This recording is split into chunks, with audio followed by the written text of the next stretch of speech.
इन दोनों संतों के आशीर्वाद से जीवा भगत के घर एक लड़का पैदा हुआ और उन लड़के का नाम संत देने वाले थे, इसलिए जीवा भगत ने उसका नाम देवों का दिया हुआ है, इसलिए देवा रखा, देवा उसका नाम रखा।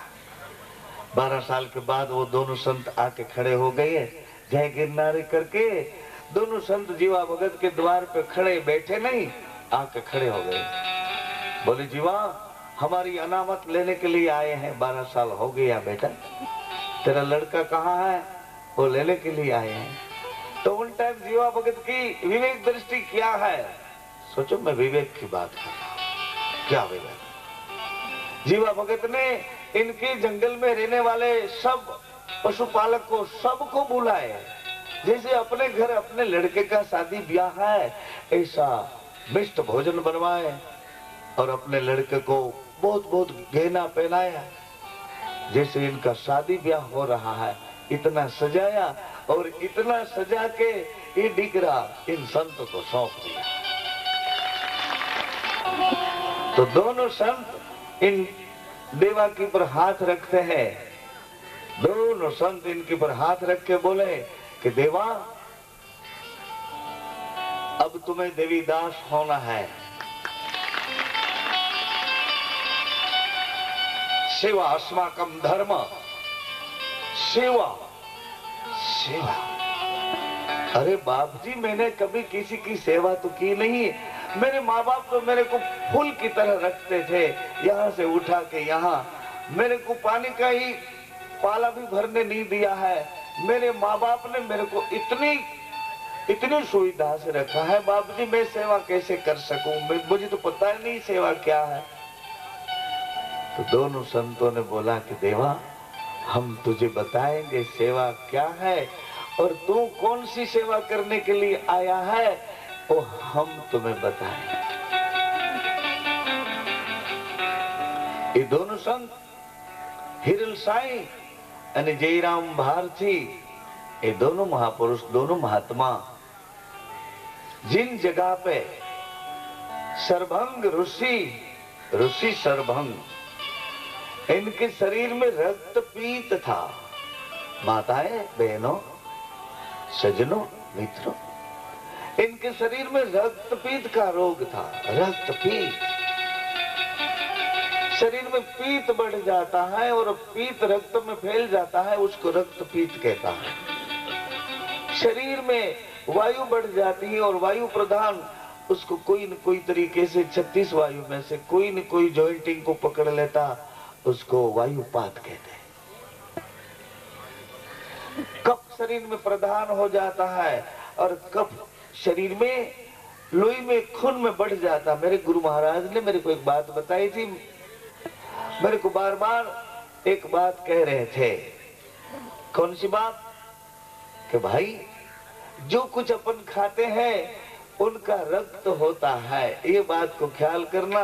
फिर आपको जो कुछ खाना है, दूध खाए पाप खाए हमें मंजूर है, मगर खाते हैं उसका रक्त होता है, जो खाए उनका रक्त होता है, उन रक्त से ये शरीर का पूरा यंत्र चलता है। तो सोच समझ के खाइए भैया, खाने की चीज है, स्वाद की चीज है, सोच समझ के खाएं कि मेरे शरीर की क्या पोजीशन है, मेरे शरीर की कौन अवस्था है। मैं बच्चा हूं तो अभी कुसंग से मारे कहीं अपन ये प्रायश्चित की शिविर कर रहे हैं, प्रायश्चित में बैठ के भगवान से क्षमा मांग रहे हैं, भगवान बाबा रामदेव जी से इकरार कर रहे हैं कि किसी के दोष से हमको कुछ ये हो गया हो तो हे बाबा हम क्षमा चाहते हैं, हम इकरार करते हैं हमने किसी का दोष किया ही है, इसी वजह तो ये हमारे शरीर में हमारा रूप बदला है, हम इकरार करते हैं और आपके पास हम बल मांग रहे हैं कि अब हमारे विचारों में ऐसी निर्बलता न आए या कि हम किसी का दोष कर बैठे। सोचे, एक साइड हम ये कर रहे हैं और दूसरी साइड देखे तो हमारे में से कई लोग ऐसे भी हैं, शिविर में भी आए हैं और होटल में भी आए हैं, शिविर में भी आए हैं और होटल में भी आए हैं, उसको ऐसा है देखे तो सही, ये बाबा क्या कर रहा है, देखे तो सही।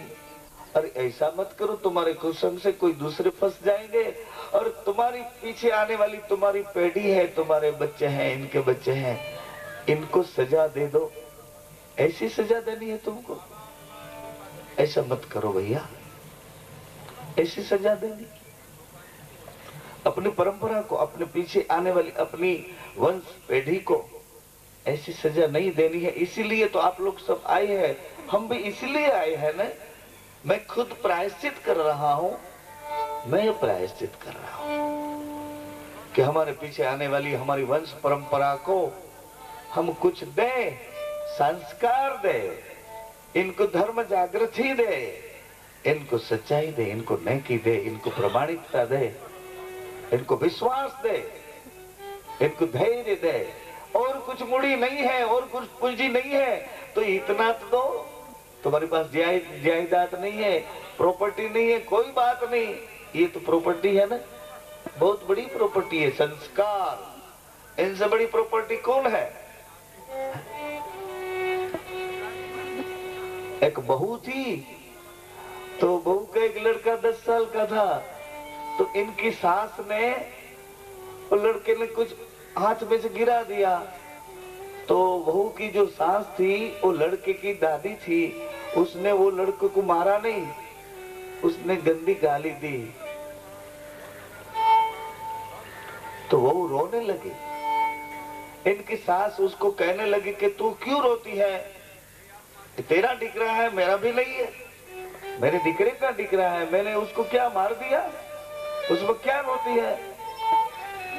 तो बहू ने बोला कि माँ उसको मार दिया होता तो अच्छा होता, किंतु आपने ये गंदी गाली दी नहीं, ये गंदी गाली इनके दिमाग में बैठ जाएगी, इसलिए मैं रोती हूँ। और इनके दिमाग में ये गाली बैठ जाएगी तो और दूसरे 3-5 लड़के को ही बिगाड़ेगा,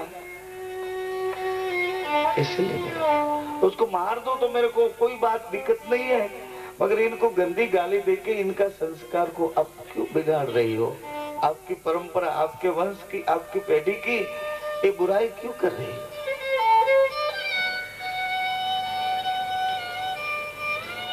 तो सरभंग बाबा कोई रक्तपीत था, और रक्तपीत वाला शरीर लेके वो गिरनार में आ रहे थे। सरभंग ऋषि गिरनार में आ रहे थे। गिरनार में आए तो उसको प्यास लगी, तो सोचो काठियावाड़ में हाथों से जो पानी भर लेते हैं उनको बिरड़ा कहते, बिरड़ा।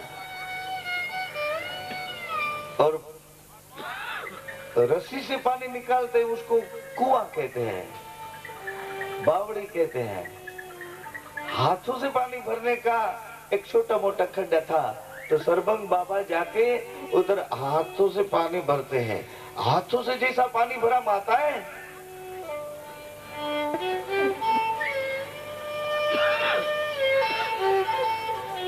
यह पर्दा लगा दो बीच में। भाई आप लोग जरा शांति रखे प्लीज, यज्ञ कार्य वाले भैया।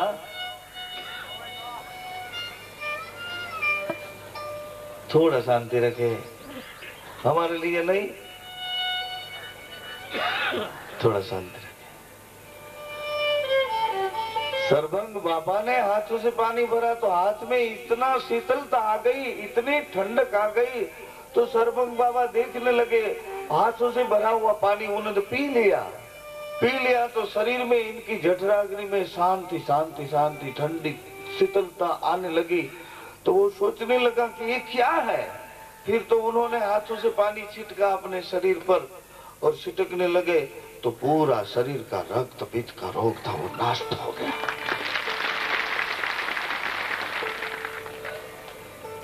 आप अगर सोचे कि ऐसा कैसे हो सकता भैया, हो सकता। इधर परचावावड़ी का इतिहास देखो, कितने लोग अभी तक में इनमें गिरे पड़े और शरीर का श्वास से लेके निकले, कितने लोग। पढ़े लिखे लोग भी आ जाते हैं, ऐसा न सोचो कि देहाती लोग इनमें घूमते फिर रहे। अरे पढ़े लिखे लोग भी आ जाते भैया, ऐसा नहीं।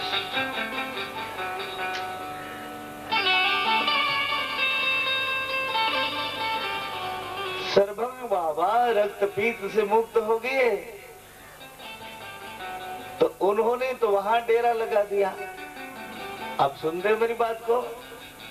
वहां ही डेरा लगाया कि एक जल में कुछ चमत्कार है तो ये थल में क्या होगा।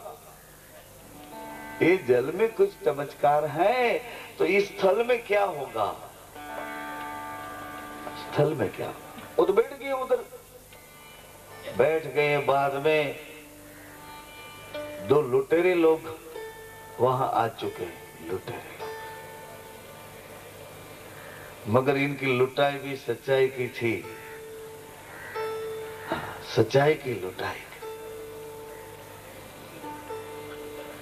हमारे काठियावाड़ में इनको बाहर बटिया बोलते, बाहर बटिया। जस्सो और वरदान, जस्सो वरदान, ये दोनों मर्दानगी वाले पुरुष थे। निडर और शौर्य वाले पुरुष थे। दोनों आ गए उधर और ये दोनों अरे सरभंग बाबा ने उसके पर दया की दृष्टि कर दी कि क्या कर रहे हो भैया, क्या कर रहे हो। तो हृदय की सब व्यथा इन दोनों ने इस संत को कह दी और संत ने इनकी हृदय की व्यथा सुन के उनकी पर करुणा कर दी। ये दोनों संत हो गए, जस्सो वरदान। जो भयानक लुटेरे थे अपने जैसल जी सरीखे, तो दोनों संत हो गए। और उन दोनों संत हो गए तो बाद में इन जगह का आश्रय उन दोनों ने बनाया। सरभंग बाबा का धुना और जगह का डीठ बांधने में जस्सा और वरदान इन दोनों का नाम है। बाद में एक प्रभावित स्थान पे, एक प्रभावित कर्म धर्म स्थली पर जस्सा वरदान आने के बाद देवीदास बापू आ गए। हिरलसा महाराज, अरे हिरलसा साईं और जयराम भारती गोसाई, साईं और गोसाई दोनों की जोड़ी थी।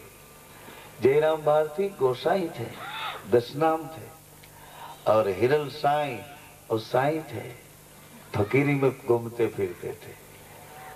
ये दोनों देवीदास बापू को उधर बिठाते हैं और उसको सेवा का कार्य बतलाते थे कि जिनको रक्तपित्त की शरीर में व्याधि है, तो पहले देहातों में क्या था, जिनको रक्तपित्त हो जाए ना शरीर में तो पूरा गांव मिलके इनके घर आके उनको बोलते कि इसको तू समंदर में दरिया में फेंक दे, नहीं तो पूरे गांव में रोग फैल जाएगा। अभी सब सुविधा, हॉस्पिटल, अस्पताल ये सब अभी है, औषधालय ये सब अभी है, पहले इतनी सुविधा नहीं। तो गांव वाले सब मिलके उनको समुद्र में फेंक आते थे और ये देवीदास बाबू उनको खांधे पे उठा के अपने आश्रम में लाते, अपने आश्रम में लाके उनको भभूतियां, वनस्पतियां, इनको ऐसा किया हुआ दवा युक्त, औषध युक्त जल इनसे स्नान करवाते थे, इनको ठीक से औषधियां लगाते थे। इनके लिए वो देवीदास बाबू खांधे पे झोली लेके जाते थे देहाती गांवों में, वहां से रोटी के टुकड़े मांग आते थे और उन टुकड़ों से उनका निर्वाह करते थे, उनको भोजन करवाते थे। क्यों? इन रक्तपित्त वाले स्थान में कोई जाता ही नहीं था, कोई नहीं जाता था। और देवीदास बापू जब झोली लेके निकले तो गांव वाले भी दूर से उसको रोटी का टुकड़ा फेंकते कि रक्तपित्त वालों को पकड़ के बैठा है, जिसको हमने समुद्र में फेंक दिए उसको लाके इसको जिला रहा है, इस इलाके में पूरा रोग फैल जाएगा, इसलिए वहां कोई जाते भी नहीं। इतने यादव अहिरन कुल की, अहिरन कुल की, दौ शाखा की शोभा बडला ऐसे गांव की हमारी अमर परिणित होके अपने ससुराल जा रही थी। इनकी सास उसको लेने आई थी, तो रास्ते में विश्राम किया। ये जो जगह है रक्तपितियों की जगह है, उसके सामने विश्राम किया दोपहर काटने के लिए। तो उसकी सास बोली कि इस जगह में मत जाना बेटी, इस जगह में मत जाना, वहां जाना अच्छा नहीं है। क्यों? वहां कोई बाबा रहता है और कई रक्तपितियों को जमा करके इनका चेप फैलाता है चारों ओर।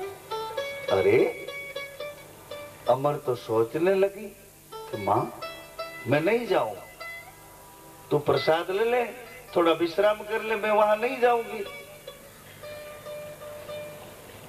अच्छी बात दे,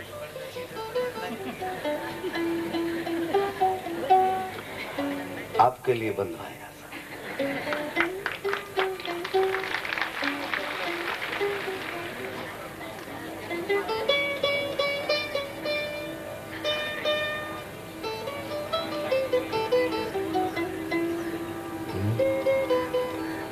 इस जीव की कोई अनुकूलता ही नहीं है। उसको ठंडा दो बोले गर्म नहीं है कुछ, गर्म दो बोले ठंडा कुछ नहीं है। अरे भाई साहब ठंडा देते तो गर्म मांग रहा है, गर्म दे तो ठंडा मांग रहा है। इस जीव की कोई अनुकूलता नहीं है। आंख खोल के बैठा है तो सबके सामने देखता है, आंख बंद करके बैठा तो आंख ध्यान से बैठ जाता है और बात किया करता है। तो जीव की अनुकूलता तो सत्संग के माध्यम से जो मिल जाए तो ही मिलती है। बिनु सत्संग विवेक, फिर तो बहुत लंबी चौड़ी कहानी है भैया। ये बात इसीलिए मैं कह रहा था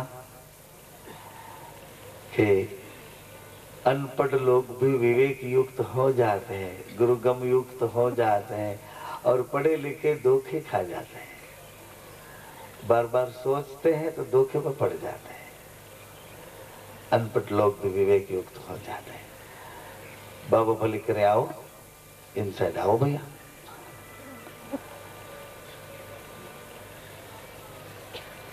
चले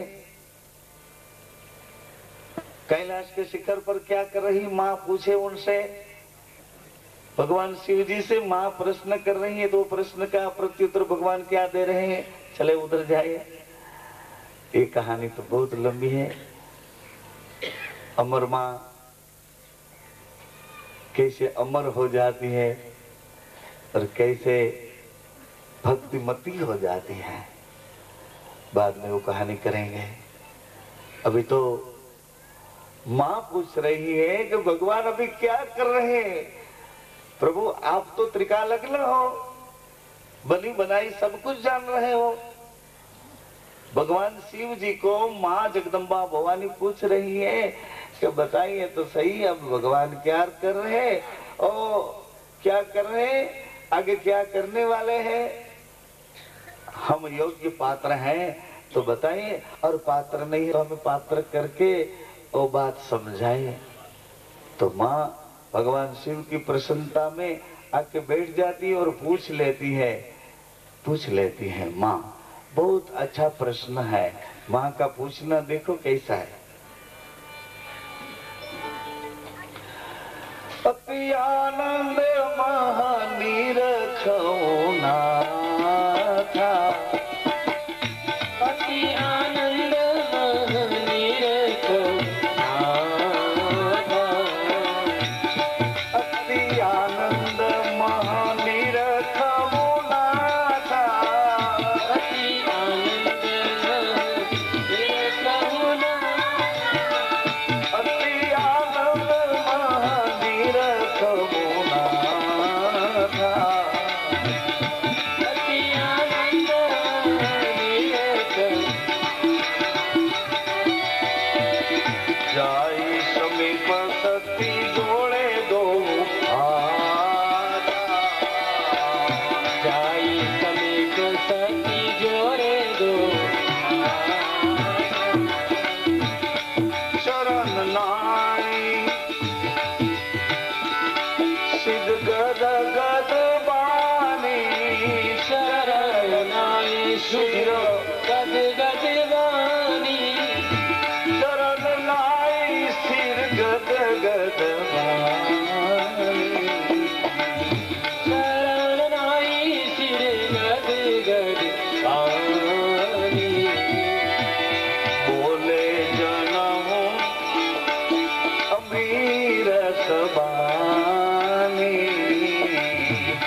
लीला सुर भूपा कहाँ करत लीला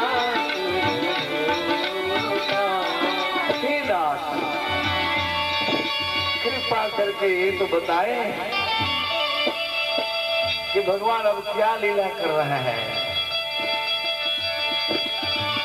जैसे रामचरित शुभ गावा जैसे रामचरित शुभ गावा जैसे राम चरित शुभ गावा जैसे रामचरित शुभ गावा तैसी कृष्ण कथा सुनावा जैसे कृष्ण कथा सुनावा अब हरि कहाँ धरहि अवतार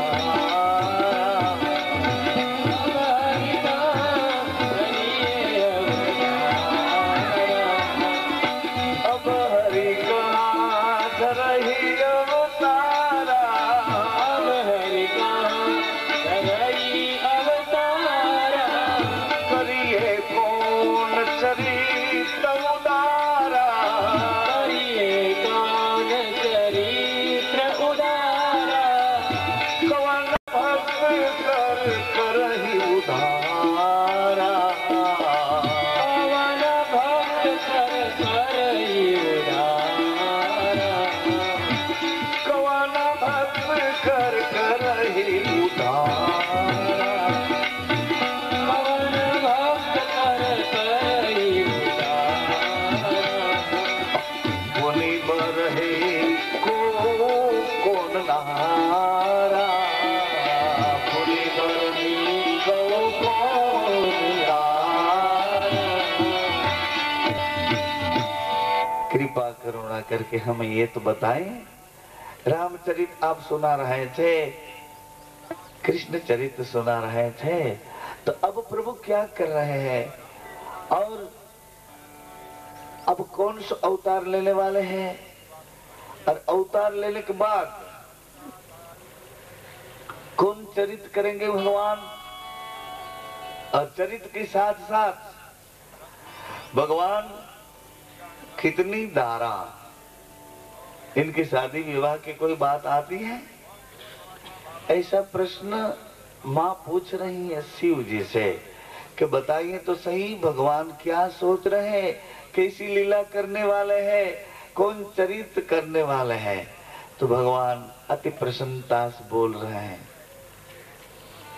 देवी ये प्रश्न तो जीव जगत के हित के लिए आप पूछ रही हो, और कुछ पूछना है?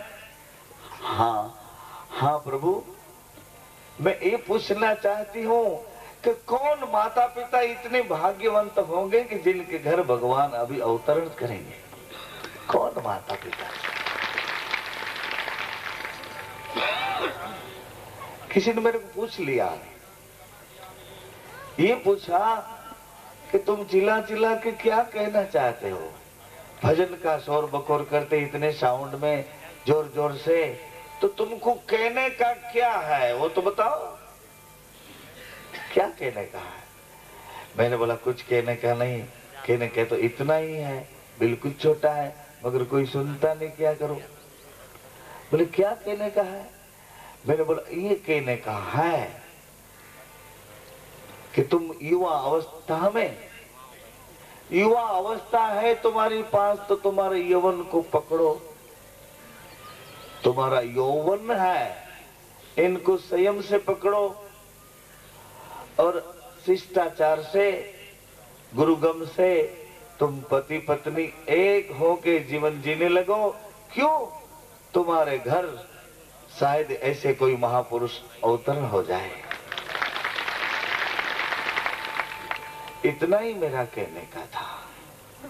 कोई संत, कोई दाता, कोई महान ऐसी विभूति, ऐसे कोई सज्जन पुरुष, ऐसी कोई जगदम्बा सरी की माँ, ऐसा कोई अवतरित हो जाए, अगर तुम ऐसे योग्य माता पिता बन जाओ, और युवानी में ही ये हो सकता है, बाद में नहीं भैया। पौधा जो है उनको ठीक से जल पिलाया जाए और ठीक से उनकी सुरक्षा की जाए तो वो पौधा पेड़ बन जाता, उसमें फल लग जाता और फल किसी को बांट देने से वो फल सुफल हो जाता है।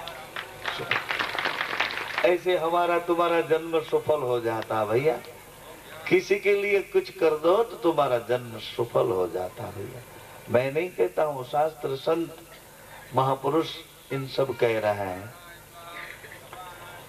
तो माँ क्या पूछ रही है? तो ये पूछ रही है माँ कि ऐसे कौन भाग्यवंत माता पिता होंगे कि जिनके घर भगवान खुद अवतरण करेंगे।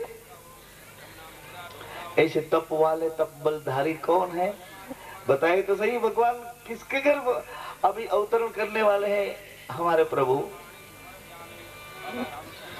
कौन ही तपते सूर साई, कौन ही तपते सूर साई, बन बालक खेलत अंगनाई, बन बालक एवा तपवाड़ा माँ बाप। अरे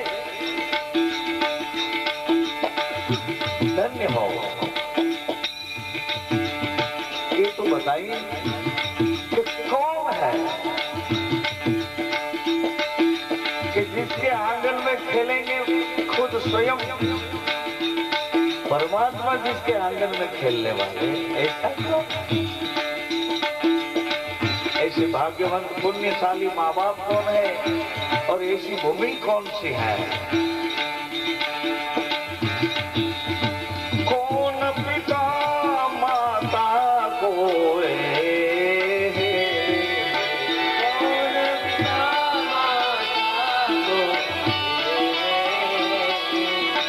कौन भूमिका कौन गामा, कौन भूमिका कौन आमा, निज अनशन सह करिए कहाँ, निज अनशन करिए कहाँ, लीला ललित ललामा, लीला ललित ललामा। ऐसा प्रश्न है। माँ पूछ रही है भगवान, हे स्वामी, ऐसे पुण्यवंत माता पिता है, तपबल वाले माता पिता हैं, तो भूमि कौन सी है और भगवान के साथ इनके अंश रूप अवतरण करने वाले कौन कौन है? कौन भाग्यवंत है जो भगवान की लीला के साथ उनका भी अवतार होने वाला? कौन अवतरित होंगे? ऐसा प्रश्न पूछ रहे। भगवान शिव जी बड़ी प्रसन्नता से सुन रहे हैं, बहुत प्रसन्नता से। श्री राम जय गुरु रामा,